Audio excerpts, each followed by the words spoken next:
Good day everyone! Welcome back to Science, Technology, and Society course. For this video, I'm going to discuss the intellectual revolution that defines society.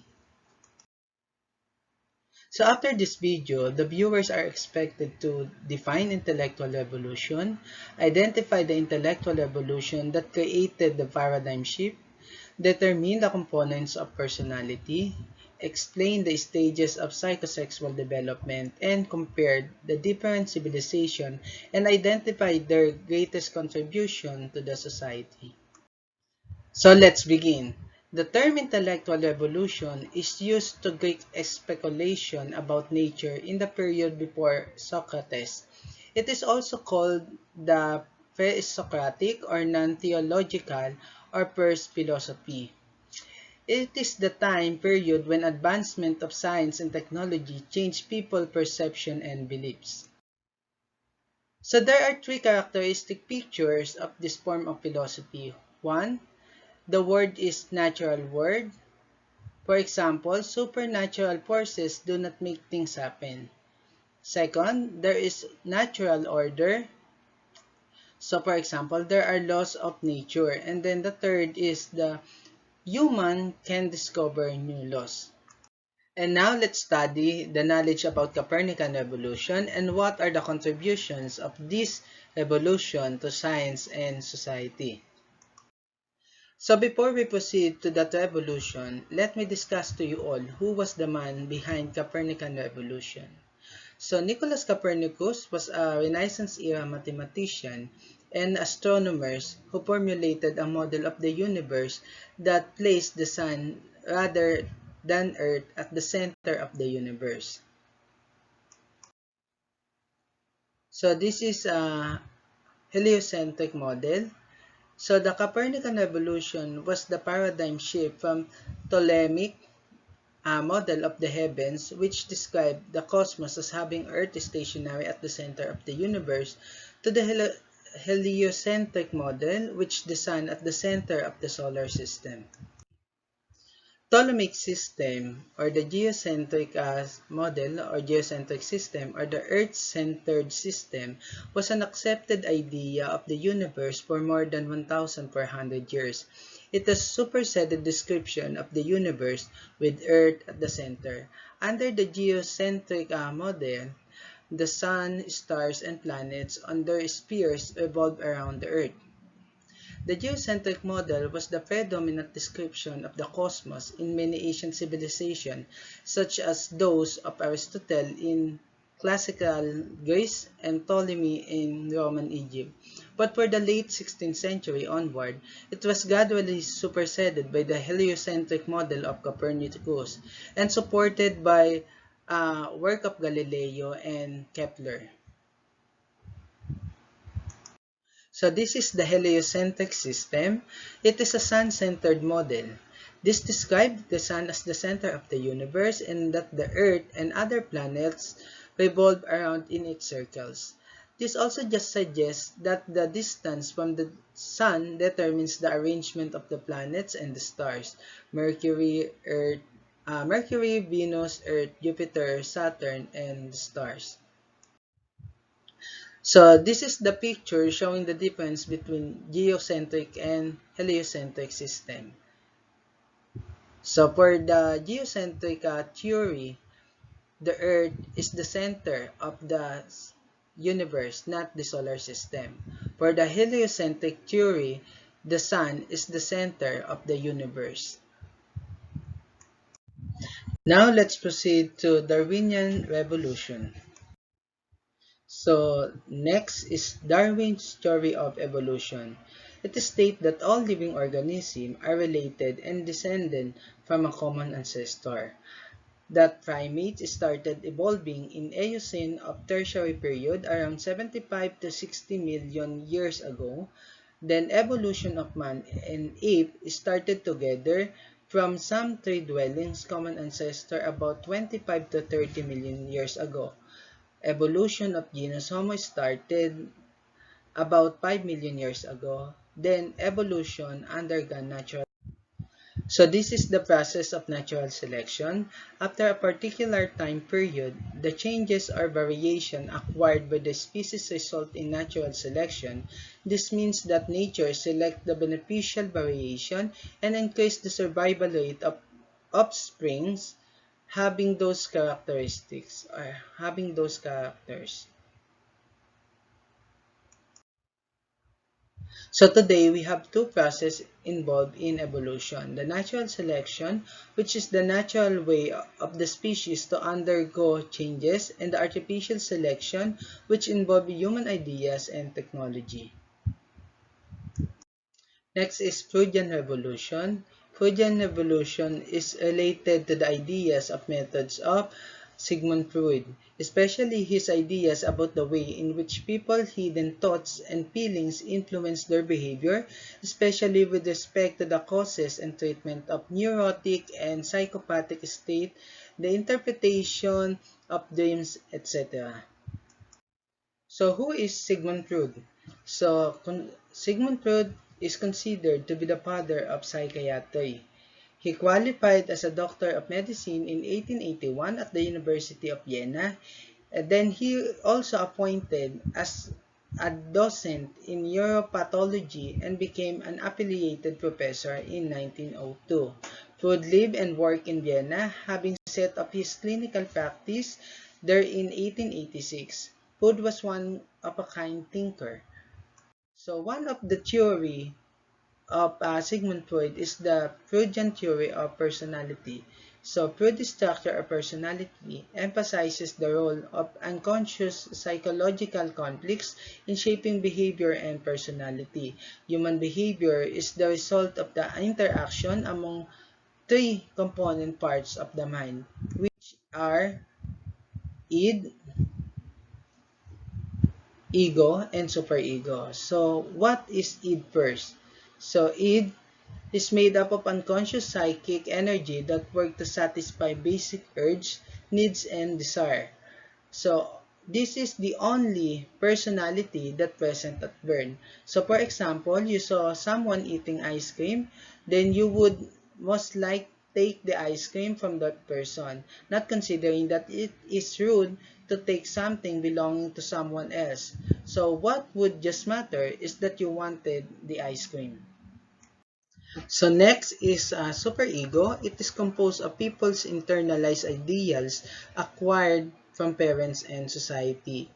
It is works to suppress the urge of the id and tries to make the ego behave morally rather than realistically. So aside from the morals and values that people have learned from their parents, the ideals that contribute to the formation of the superego also include ideas of right and wrong that they acquire from society and the culture in which they live in.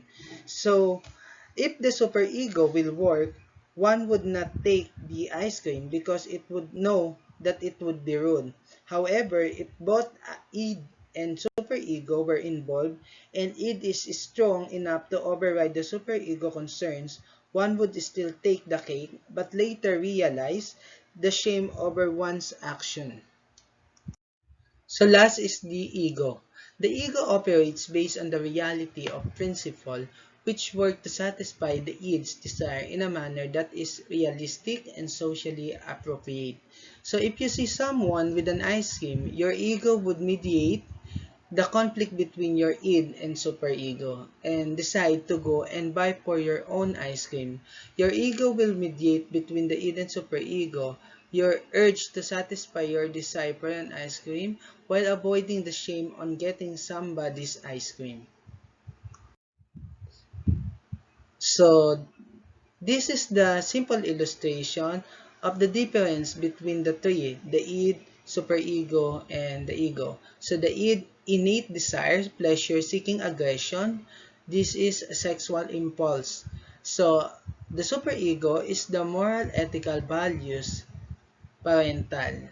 So the superego is the contrast of the id, while the ego is the mature adaptive behavior.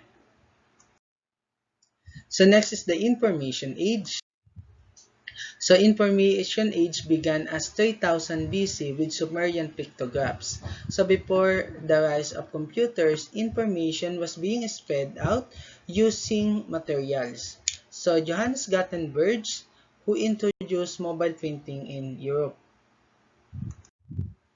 So these are the major contribution or inventions in information age. So one is the printing press, introduced by Johannes Gutenberg.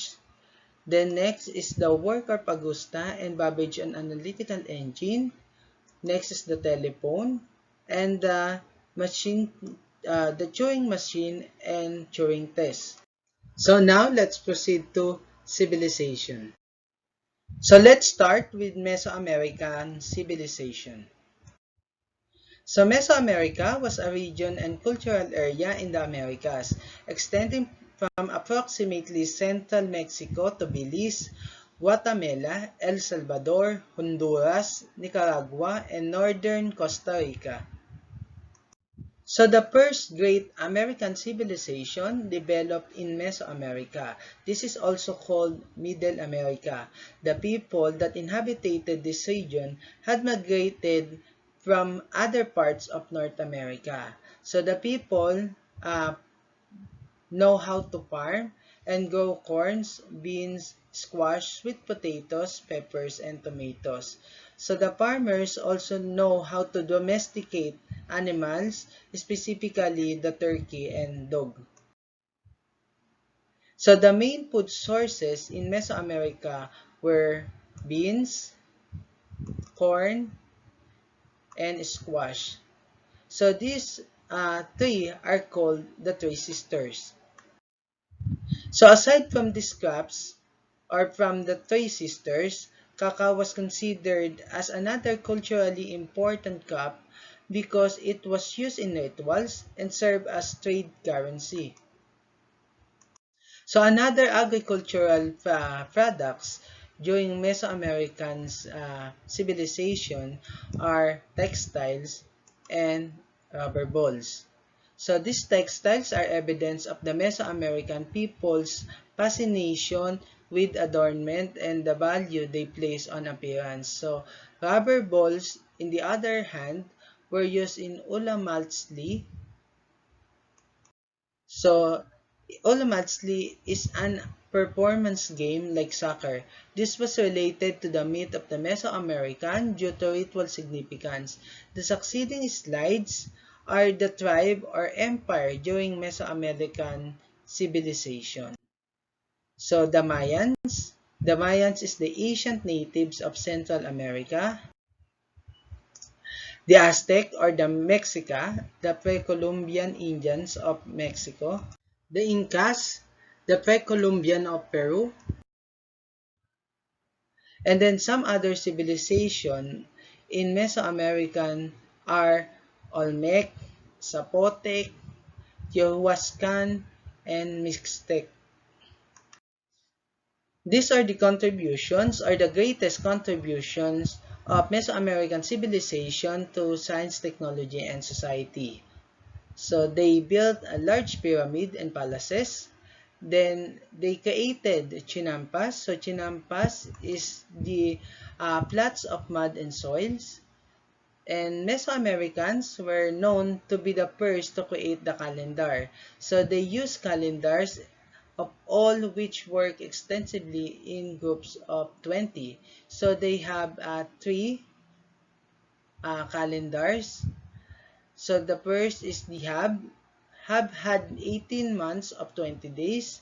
Then the Shulkin contained 20 months of 13 days, each of for 260 days in each cycle, and was used primarily for ceremonial purposes. Then they have combined calendar. They created the long calendar that tracks both planetary movement and the movement of constellation.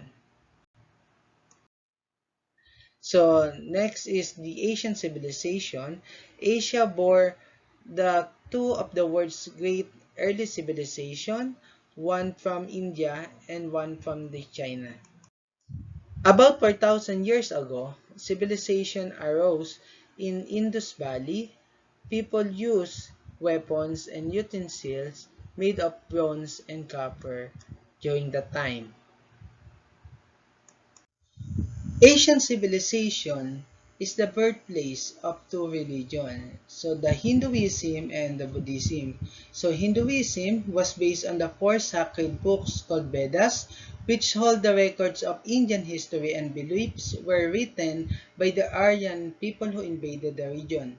Under this region, people were also divided based on the caste system, were priests called Brahmins rank as the highest and the untouchable as lowest. On the other hand, Buddhism embraces followers who praise Buddha, Buddha the Enlightened One, who is the person of Siddhartha Gautama, a wanderer who believed that human greed and selfishness lead to human pain.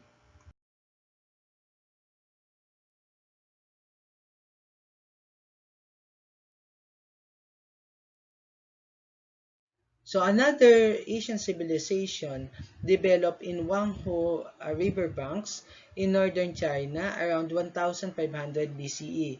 So different dynasty ruled region over one another.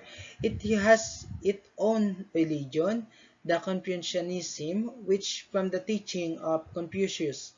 They also built the Great Wall of China to protect themselves from the invasion of barbarians from other parts of the Asia. Now, let's move to Middle East civilization. Okay, so now let's proceed to Middle East civilization. Middle East civilization considered as the cradle of civilization. So, this is civilization also first to practice intensive year-round agriculture, first to practice currency-mediated trade, and they also introduce or teach the whole world the first writing system. So they also invented the potter's wheel and the vehicular and mill wheel. So they also created the first generalized governments and law codes, served as the birthplace to the first city-states with their high degree of division labor as well as laying the foundation of astronomy and mathematics. However, its empires also introduced rigid stratification, slavery, and organized warfare. Okay, so for the last civilization, the African civilization. So the African civilization has contributed immensely and made significant advances in the fields of mathematics, metallurgy, engineering, astronomy, and medicine. So for mathematics, the first method of counting were first developed in Africa. So the picture that you have seen is the mankala. It looks like sungka in the Philippines. So that is the first method of counting, the ancient method of counting. So next is the Stonehenge.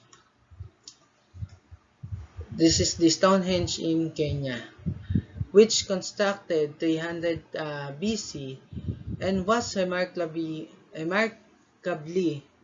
accurate calendar. Aside from this, they also discovered the Saturn rings, Jupiter's moon, the spiral structure of Milky Way, and the orbit of the Sirius star. So for metallurgy, many advances in metallurgy and tool making were also made across ancient Africa. This includes steam engines, metal chisel, and saw, copper and iron tools, and many more. So this is the ancient way of the steam engines in Africa. So for engineering, the African Empire of Egypt developed a vast array of diverse structures and great architectural monuments along Nile. the largest and the famous of which are the Great Pyramid of Giza and the Great Sphinx of Giza.